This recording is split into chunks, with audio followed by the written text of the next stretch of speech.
Hay victoria, hay victoria, hay victoria en el nombre de Jesús. Hay victoria, hay victoria, hay victoria en el nombre de Jesús. El enemigo no podrá vencer a nuestras almas, porque hay victoria, hay victoria, hay victoria en el nombre de Jesús.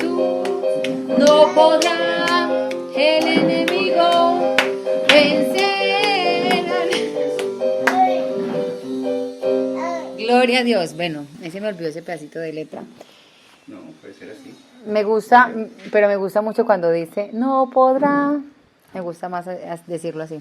El enemigo. No podrá el enemigo vencer a nuestras almas. Claro que sí. Que estamos aquí primero agradeciéndole al Señor porque podemos hacer una vez más estos podcasts. En estos días hicimos un en vivo, así tipo culto, me pareció muy lindo. Ayer tuvimos también a nivel pues ya de obra social algo muy bonito con el proyecto que Dios me ha dado. Gloria a Dios por eso. Agradecerle a Dios por todas sus bendiciones y por todo lo que nos permite hacer. Saludar de pues una manera muy especial al hermano Gusto, a la hermana Emaluz, mi cuñada, a Malú también, Malú, fiel oyente nuestra, que por ahí he visto comentarios de ella, qué bendición. Y bueno, a todas las personas que nos escuchan y que nos ven también en Facebook. Quiero leerles una porcioncita aquí de la Biblia corta. En el nombre de Jesús, para que arranquemos ya aquí con este inicio, pues se puede decir también de culto para el Señor. Y dice en Lucas capítulo 9, versículo 41, respondiendo Jesús dijo, oh generación incrédula y perversa, ¿hasta cuándo he de estar con vosotros y os he de soportar? Trae aquí a tu hijo. ¿Por qué Jesús le dijo esto a sus discípulos? Alguien normalmente puede decir, ay, qué fuerte, qué duro, cómo Jesús les hablaba. Es que a uno alguien le diga generación incrédula y perversa, eso no es bonito, ¿cierto que no? Por eso hay personas que cuando uno les dice las cosas como son de parte de Dios, se lo toman a mal. Porque esperan que de parte de Dios solo venga palabras muy, muy sutiles y suaves. Pero no saben es que Jesús mismo también usaba palabras fuertes cuando se necesitaba. Y aquí está hablándole a sus apóstoles, porque ellos llevaban orando para reprender un demonio, un espíritu, y no salía de este joven. Y ellos se acercaron a Jesús y les decía que mire, que por favor hiciera algo, ya que ese espíritu no se iba. Entonces, por eso también Jesús les decía eso. Ustedes pueden leer todo el capítulo para que se den cuenta de la hermosa enseñanza que nos deja aquí Jesús. Y ahí está mi hijo de fondo tocando, mi bebé de 20 meses tocando la organeta. Quiero sacar el espacio también para orar por las peticiones. Sé que le dije a la hermana Magnolia que bueno, que me dejara el nombre del nietecito de ella, de la hija de ella y de ella misma, porque está como quebrantada de salud. Entonces quiero hacer oración por la hermana Magnolia, por su nieto y por su hija. Orar lógicamente por este proyecto que Dios nos dio, por mi familia, mi hogar y por los hogares de todas las familias que nos escuchan. Por Malú, por su hogar, por Viviana, por Milena, por Sorani, que es una nueva asistente también del grupo de encuentros. Mejor dicho, por Alejandro, por supuesto que él inició con la Refam. Vamos a ver cuándo puede volver a subir acá a la casa a continuar con este estudio de la palabra. Y por todas las almas que sé que van a llegar a los pies de Jesús. ¿Me ayudas dirigiendo la oración, por favor? Soberano Dios, Señor Jesús, queremos interceder por los integrantes de los grupos, Señor, del proyecto social. que tú nos has permitido tener, Señor. Allí creo hay personas en situación de salud que necesitan de tu mano sanadora, Dios. También, oh Dios, presentamos la nueva asistente que mi esposa ha agregado al grupo de Montenegro.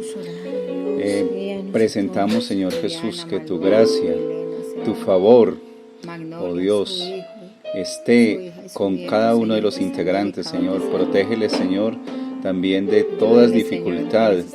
Ayúdales, Señor, a estar fuertes, valientes, empoderados, oh Dios, para triunfar, para servirte cada vez más. En el nombre de Jesús. Amén. Que están delicados de salud también, Señor. Que seas obrando en la salud de ellos, Señor. En el nombre de Jesús te lo pedimos. Amén, amén. Y ese tema de hoy, el título de hoy está hermosísimo, que es empoderamiento para servir. Y yo creo que nosotros debemos creerle a Dios cuando Él nos habla, que Él nos capacita antes de ponernos al servicio. Él nos capacita y eso debemos creerlo. Y bueno, creo que vamos a dar inicio a la palabra. Llamamos a mi esposo nuevamente, Pastor Héctor, para que nos dé la enseñanza. Dios les bendiga. Bueno, amén, Dios les bendiga. Yo quiero que mi esposa esté aquí conmigo para que juntos pues dirigirnos a los grupos. Estos audios le estaba diciendo a ella si está bien compartirlos, y creo que una palabra de aliento y de verdad sería muy provechoso para todos. Bueno, hemos orado. Tenemos un título, Empoderándote para triunfar. Y para servir. Y tenemos para servir. Es que sirviendo es que se triunfa, no hay ningún, digámoslo así, hay mucha relación entre la palabra triunfo y la palabra servir, porque la Biblia misma dice que cuando somos servidores de los demás, somos más grandes en el reino de los cielos, y de eso vamos a hablar hoy. Porque tenemos un versículo en Mateo 13, donde están las parábolas de Jesús, y el versículo 33 dice lo siguiente: el reino de los cielos, que es el mismo reino de Dios, para que usted no se confunda, que es el primer cielo, segundo cielo, es el mismo reino de Dios, dice así: es semejante a la levadura que una mujer tomó y escondió en 3 medidas de harina hasta que todo quedó fermentado. Hemos interpretado de una forma muy actual el versículo, tomándolo como las partes del cuerpo del ser humano: espíritu, alma y cuerpo. Dios quiere que estas 3 partes que conforman la unidad del ser humano sean fermentadas por su Espíritu Santo, para que podamos servir mejor a Dios. Y no hay mejor empoderamiento que este, porque hubo un hombre que se descuidó un poco. Sansón tenía las virtudes que tiene el Espíritu Santo y las descuidó un poco, y pues perdió hasta sus ojos, perdió la vida también, y no queremos que estemos sin ese poder. Vamos a dar de pronto algunas palabras también que tenga mi esposa allí antes de buscar una conclusión de acuerdo al tiempo que tenemos, 8 minutos. Sí, precisamente cuando estamos con el Señor, yo estaba diciendo ahorita también eso, que Él nos capacite, no debemos tener como ese miedo, ese temor de salir a hacer la obra que Dios ha enviado. Pues Sansón era un hombre puesto por Dios, por así decirlo. Ese poder se puede ahorita relacionar un poco con los dones que Dios nos ha dado a nosotros. Son dones y capacidades o cualidades que Él nos da, ¿sí? Pero cuando no las usamos sabiamente y no las ponemos en manos de Él y no nos dejamos dirigir por Él, es cuando viene el enemigo a atacar por donde Él sabe que somos débiles. Porque el enemigo, incluso lo decía el presidente de una iglesia pues muy bien estructurada, ya muy grande, que precisamente el enemigo no ataca en algo que tú no eres débil. El enemigo ataca en lo que ya sabe que tú eres débil. Entonces, si tú eres mal geniado, te va a atacar por ese lado. Si tú eres comelón, un ejemplo, te va a atacar por ese lado. O sea, esa va a ser la debilidad. Si eres infiel, pues también por ese lado. Si eres fornicario, igual. Si eres pornográfico, si eres lo que sea, toma tragos, siempre te va a estar tentando por lo que a ti ya te gusta. ¿Sí? Él no te va a tentar por algo que no. Y precisamente, pues ya sabemos que en este caso de Sansón, la debilidad de él eran las mujeres. Y por eso es que el enemigo también se aprovecha de esa debilidad y llega Dalila a querer acabar ese ministerio del que Dios ya había empoderado a Sansón. Y quizás hoy también el enemigo quiere hacer eso contigo. Ese ministerio, ese llamado que tienes, el enemigo quiere arrebatártelo, pero Dios no le va a dar ese poder si tú le crees a Dios. Bueno, vamos a mirar. El Señor Jesús con esta parábola de la levadura se quiere dirigir a la iglesia de Tiatira.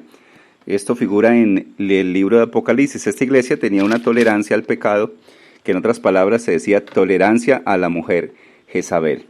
Pero con Gálatas, que es la carta que se dirige a esa misma, digámoslo así, falencia de estar en contra de la verdad, que es Jesús mismo, dice que hay obras de la carne. Voy a mirar Gálatas y que nos quedan como 4 minutos. Aquí están. Gálatas 5:19 dice: ahora bien, las obras de la carne son evidentes: la inmoralidad, la impureza, la sensualidad, la idolatría, la hechicería, las enemistades, los pleitos, los celos, los enojos, las rivalidades, que es lo que pone en especial el espíritu o principado Jezabel, que todavía opera en muchos lugares. Disensiones, sectarismos, divisiones, envidias, borracheras, orgías, cosas semejantes, contra las cuales os advierto, como ya os lo he dicho antes, los que practican tales cosas no heredarán el reino de Dios. Entonces, ¿de qué se trata? Que nos dejemos fermentar por el Espíritu Santo para que Dios en nosotros nos ayude a vencer todo este tipo de obras de la carne. Esta es la forma en que nos podemos empoderar para servir, para triunfar.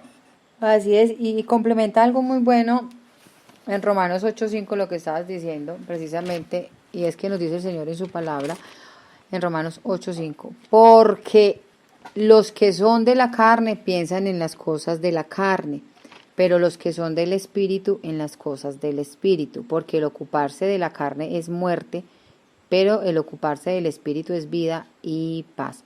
Por cuanto los designios de la carne son enemistad contra Dios, porque no se sujetan a la ley de Dios, ni tampoco pueden. No es que tú no puedas hablar las cosas que son naturales, ¿no? Humanas. Sí lo puedes hacer, pero ¿qué pasa? Incluso yo esto lo he mencionado mucho con una persona que estimo demasiado, una amiga que estimo demasiado. Yo precisamente hablaba de esos temas. Las cosas humanas se pueden hablar porque es que Dios te permite a ti ver la realidad del otro. Primeramente tu realidad, pero también te permite ver la realidad de la otra persona. Entonces, si Dios te muestra, te desnuda cómo es la otra persona, claro que tú puedes hablar, pasa esto, esto y esto y esto. Pero desde lo espiritual no te puedes salir del propósito que Dios tiene en tu vida. Tú te puedes enojar contra alguien, tú te puedes enojar contra ti mismo, contra tu pareja, contra lo que sea. Pero no puedes perder el enfoque que Dios te ha dado. Es decir, no puedes dejar tirado lo que Dios ya te mostró, te dijo y te dio. ¿Listo? Porque cuando perdemos ese enfoque por estarnos ocupando solamente en las cosas de la carne, es que fallamos. Creo que te está llamando Helen. Es que fallamos, es que nos desviamos, es que nos empieza a ir mal. Porque no hacemos la voluntad de Dios, sino la de la carne. Y recuerden que la amistad de la carne es enemistad con Dios por cuanto no se sujetan a Dios, porque no pueden ocuparse en la voluntad de Dios, así quisieran las cosas de la carne. Entonces tú sí puedes pensar en lo que son las obras de la carne, porque tú eres, o sea, a ver, nosotros tenemos ojos y somos conscientes de que hay cosas inadecuadas que hacen algunas personas, que nosotros también hacemos, y claro que somos conscientes de eso. Pero ¿qué pasa? Si tú te dejas llevar solo de esas obras negativas, solo esas obras que no convienen, pues te vas a desviar del propósito de Dios, porque esas cosas, si solo te ocupas de ellas, te hacen volver incrédula, negativa, pesimista, no sé, te hace volver una persona poco crédula a Dios. Ahí es cuando están aquí en lo que mi esposo leía en Gálatas y está en Romanos, que es mejor ocuparnos en las cosas del Espíritu. Entonces vamos a orar diciéndole a Dios que gracias por su palabra. Señor Jesús, gracias por tu palabra, gracias por tu enseñanza. Ayúdanos, Señor, a ser guiados y dirigidos por tu Espíritu, Señor, que aunque tú nos muestres las cosas de la carne que no convienen, Señor, no nos dejes desviarnos solamente a ocuparnos de la carne, sino que podamos, como decía mi esposo en este título, podamos estar empoderados para servirte, Señor, para triunfar en tu presencia, en tu voluntad, Señor. Gracias, en el nombre de Jesús. Amén y amén.